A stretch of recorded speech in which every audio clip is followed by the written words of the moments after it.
বন্ধুরা দেখো এখানে কি হয়ে গেল। একদিন এক হোটেলের মালিক নিজে রান্না করতেছিল, ওইদিকে এক ভিক্ষুক ক্ষুধার জ্বালা ভুগতেছিল। ভিক্ষুক দৌড়ে আসলো খাবার খাওয়ার জন্য। খাবার নেওয়ার সময় হোটেলের মালিক দেখে ফেললো। ওই মালিক এই লোকটার পিছে পিছে দৌড়ালো। মালিক ভিক্ষুককে ধরে বলল, তুমি খাবার চুরি করলে কেন? সেই ভিক্ষুক তার কষ্টের কথা বলল।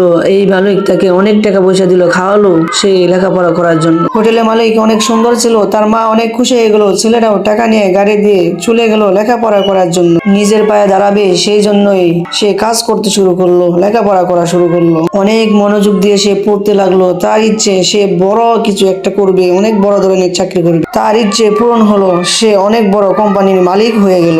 একদিন সে কম্পিউটার টিপে টিপে করে দেখতে পেল তাকে যে টাকা দিয়েছিল তাদের যে হোটেল ছিল সেই হোটেল ভেঙে পড়ে গিয়েছে। আর এই ভিক্ষুক শুভেচ্ছা জানানোর জন্য ফুল নিয়ে চলে আসলো। এই ভিক্ষুক সব খুলে বলল তার বিষয়ে। তারপর এরা দুইজন আনন্দে বিয়ে শাদী করে ফেললো।